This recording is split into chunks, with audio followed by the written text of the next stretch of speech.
Welcome back to ASMR car builds for relaxing and educational YouTube content. Today we're going to be building a Nissan Patrol with a V10 engine. Firstly, you take the V10 Touareg, then the Nissan Patrol, and you smash those motherfuckers together. You want boring builds? Go and watch these guys. I ripped the still beating heart out of that V10, and then I ripped the entire head off that Nissan Patrol. Then I threw that chunk of metal right up into the sky and choke-slammed it down on Santa's lap. Amongst many, many other things. You think that sounds rough? Well, not today. I sanded that thing until it was as smooth as an overdose. And then I painted it very nicely. And after all that happened, it bloody works. So this thing runs. And that's all you need to know so far. Press the button and watch me build cars in a nonsensical way.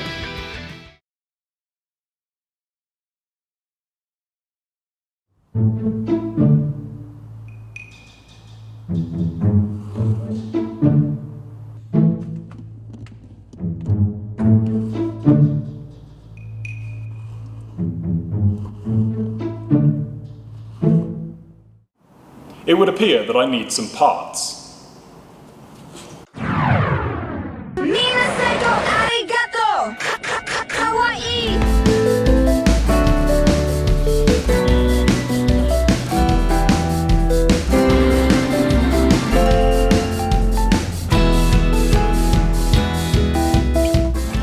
I went to Japan on a mission, and I began this mission by drinking 40 lemons. I walked around looking for elusive parts for my V10 project, but something didn't feel quite right. I managed to avoid contracting a terminal illness, but one of the side effects was maybe buying the next future project. 1,000 lemons later, I started to feel things I'd never felt before. I was able to hang out with the locals and not feel out of place. My vision became blurry. I somehow ended up on a mountain and had to try very hard to get down off this mountain. 2,700 lemons.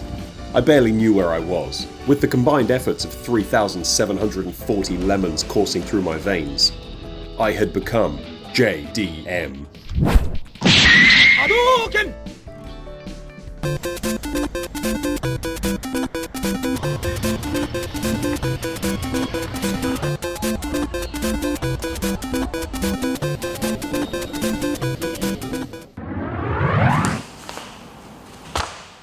So now that I'm back from Japan, for consideration, I went there looking for all manner of intricate intercooler piping so I can finally add boost to this creation. I came back with some exhaust wrap and a coolant fitting. It's harder than you think to find this stuff over there. So I've realized I'm pretty much on my own with all the boost side of things on this car. So I've taken to machining my own stuff. And as usual, I forgot I was doing video things, so I didn't film the majority of it. But here's what I've made so far. Step one in all of this is converting an elaborate intercooler pipe that no longer fits into some sort of barb fitting I can put an intercooler hose on. And there's nothing special about it. Little recess for an O-ring. This has been machined into a barb fitting, and that's it. Now this is more complicated than you'd first expect. It's not as simple as just plumbing a piece of hose into there and saying there's my air intake, because turbos work in funny ways, and it complicates things. Now basically this one is where the air goes into the engine, and that's where the boost comes out.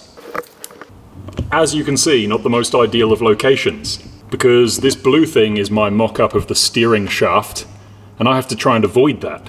So basically I have to go not from here, from there, somehow to an intercooler, and then up there to the throttle bodies, with all of these horrible things in the way. We interrupt this feature presentation and put sleeves on my shirt to explain in some level of detail why Volkswagen are better engineers than I am. Now these are the original pipes that came off the Touareg when I tore it apart. You'll notice that this one's chopped up a bit because I had to use that to make those barbs we talked about just now. And this one is the intake into the turbo. What do you notice? They are all completely symmetrical, and this matters because fluid flow is very similar to electrical resistance, in the sense that every bend adds a bit of resistance to the flow within the pipes. And this can be calculated roughly by doing a K-factor calculation depending on the angle of the bend. And this is fine, provided there are the same number of bends, and the angles are all the same, as you can see here. But if you look at the extremely precise drawings I made when I was planning this intake system, you'll notice that isn't exactly possible in this case. Now, while these resistance values aren't huge depending on the number of bends, it's still enough to potentially make a difference. And what this basically means is that I'm designing something that I know is going to be bad, but there's not really that much I can do about it. Someone buy my Jeep, please. So basically, all I'm doing is making many bits of Lego to try and make an intake system for this car, and potentially chopping a hole in it. Anyway, these are the bits I'm going to use.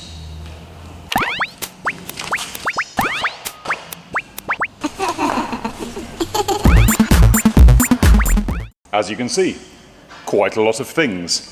And that shot took a surprising amount of time, considering I almost did it all out of frame. So here's the plan. Basically, this is the bit that the original snorkel is supposed to go in. Not original snorkel, what am I talking about? The air intake goes there. You can choose to add a snorkel if you want. And I've put a little rubber liner around this because I'm going to be using these cold air intake style air filter things. And with the rubber there, this will fit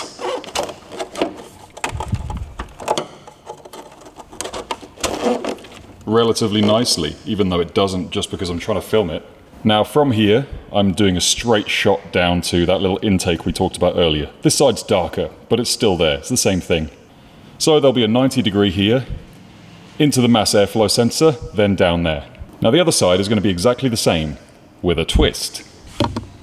There's no hole there, but Nissan have been kind enough to leave a little tiny center hole there, so I'll be able to get a hole saw there and cut out the same size hole in the same place on the other side. And then it'll be the same deal of add the air filter, 90-degree mass airflow sensor, and then down to the turbo intake. Slight montage.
Well, self-gratification time.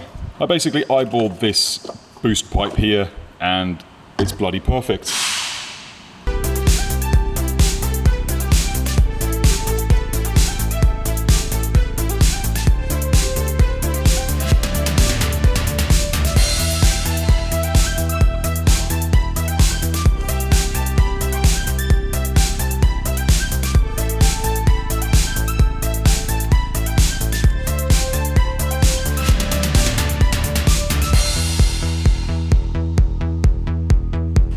This is the part where it's starting to get a little bit tight in there, and this little clamp is problematic because I've got to try and get this pipe at the right angle and then release it. So what I've had to do is to get the grips in there and then tighten them up using these pliers until I get it loose enough so I can move it around a bit more. Now that's looking all right, so hopefully I can leave it like that and she ain't going nowhere. Now obviously I've got to add a load of hose clamps and stuff to this because they give me 2 of that size, but this is 10mm larger. So we've got from the air intake through the mass airflow sensor and down there into the turbo. Now obviously this wiring is going to need a bit of redirecting, but nothing's touching. There's a gap top and bottom. I've attached this power steering oil intake there. So apart from the obvious, that top side is done.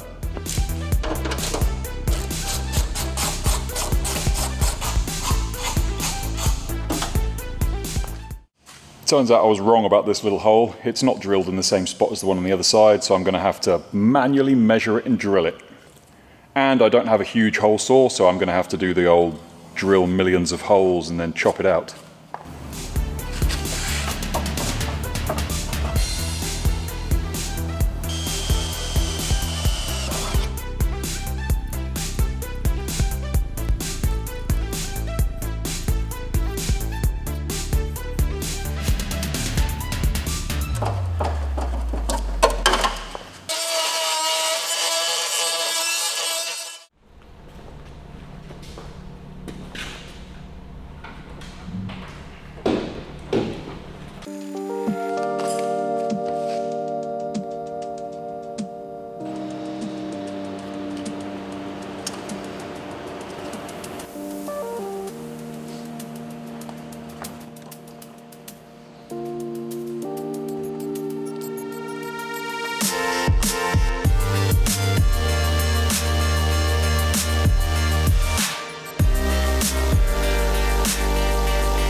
And that's the other intake side done.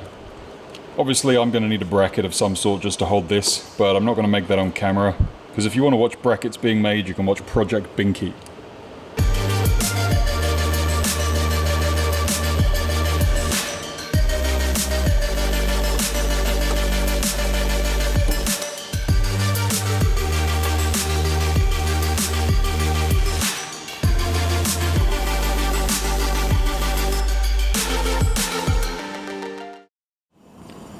It's time to talk about intercoolers. Now, these are intercoolers. Their job is basically to have air forced in here, cooled down by air running across this heater core, and then slightly cooler compressed air comes out the other end. And I have found the most genius way to use these in the build. There's probably a meme I could have used here. Anyway, it's basically impossible to run anything from the turbo outlet through here into a front mount intercooler and then back into this tube here. So I have opted for these. Now these are water to air intercoolers. Basically air goes in there, cold water goes in here, and there's a little heat exchanger inside that does its thing. If you want more details about these, watch someone else's video, because this video has gone on long enough to go into details about these sorts of things. And they are going to go about here. Same on both sides. Now the reason for this is to plumb this up, all I have to do is run some 19mm coolant hose, which is pretty easy to get from there to there. And it doesn't have to be hard-lined like most of this other stuff I've put in so far in this video. Now these intercoolers are probably more efficient at slow speeds than air intercoolers, but when you're running at high speeds, they can be affected by heat soak. But what else can I do? So I'm kind of stuck with this option.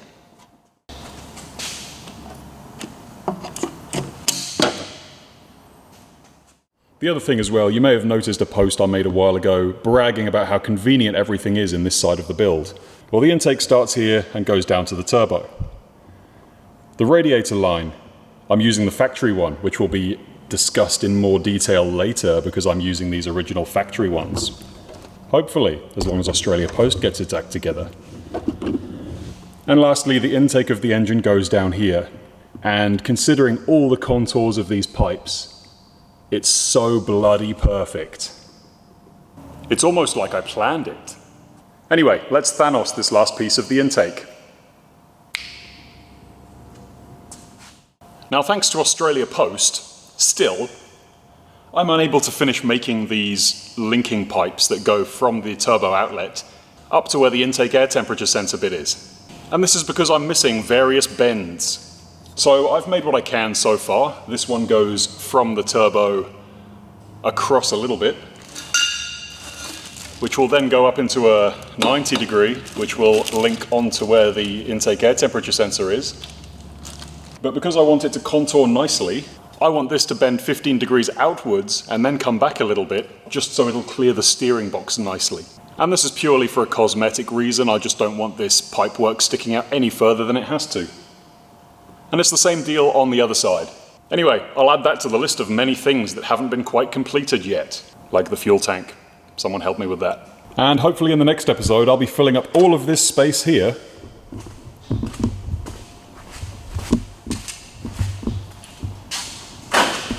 with all of that stuff there. And that one sitting in the corner being lonely. So by the time you've started watching this, I'll have finished all that garbage already. So I can say without lying that all the boost side of this car is now finished. So while looking at this gloriously messy engine bay, I'll show you what's in this secret box.